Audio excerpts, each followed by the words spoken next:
Today, my goal is to create a template in Google Drawings for a graphic organizer for my students. So I go up to my Google Apps option menu, and I don't see it here. So one of the ways I can go to Google Drawings is within Drive.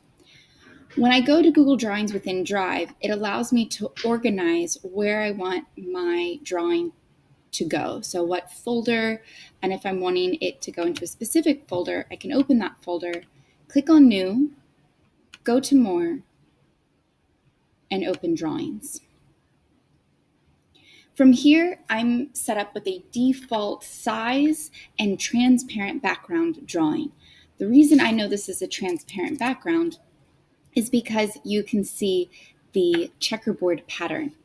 Now, if I want this to be a little bit smaller or change the size, I can by dragging the bottom right corner. So I'm just going to title this Template for Graphic Organizer. From here, I can brainstorm as a teacher, what do I want them inserting? So I want a line down the middle because I know I'm going to have probably a group of 4.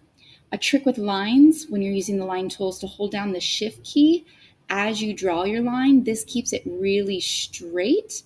If I don't hold the shift, you see that it moves really smooth, which is great. But since I'm wanting a really straight vertical line, I'm holding down shift. From here, I can choose my cursor option instead of my line tool, and I can make sure that it is centered by looking for the red guideline. I can click on my line tool again and make my horizontal line, and I'm holding down shift again, and then I choose my mouse or my cursor option, and I look for my red line. Now, I'm envisioning I'm going to have 4 different students working on this template together. By going ahead and setting up my template with 4 complete sections, I have set it up so that when my students open this, it is done for them. They see the organization instantly and then can create within their own boxes, their own poster, wherever they are in the room, what is assigned to them. I also want to make sure that they include their name.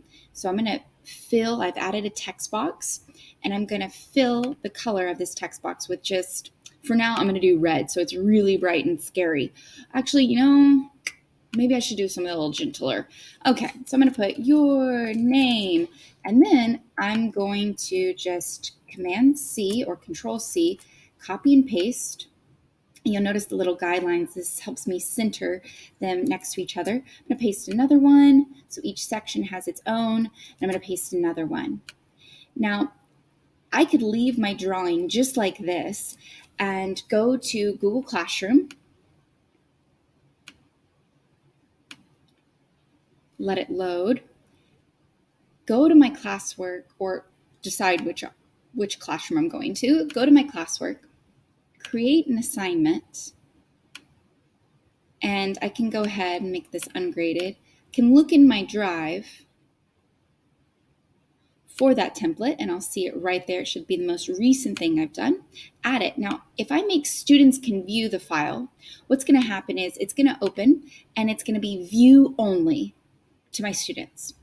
If they go to File, make a copy, then they'll have a copy for themselves. So when they do that, they could take copy of out, and they could type in your name, right? Or their name, ideally. So that is the option for students can view only. Or Google Classroom, as a teacher, I can make a copy for each one of my students so that when they open it, it already has their name plugged in at the front, whatever name they're under in the Google Classroom. So this is really handy because as a teacher, it's instantly organized. I don't have to ask for an extra step. It just streamlines the step for me and for my students. I hope this little tutorial helped for just walking through the basic setup in Google Drawing. There are tons of other tools. Each of our line tools has arrow, elbow, curved connector, curve, polyline, which is really fun, and scribble. There's also tons of shapes to play with, and text boxes inserting images from either your computer, searching the web, your Google Photos, from your own camera. And there's also a comment feature right here on the side. It's really, really endless what you can do with Google Drawings. So it's just up to your imagination and where you want to take it for yourself and for your students.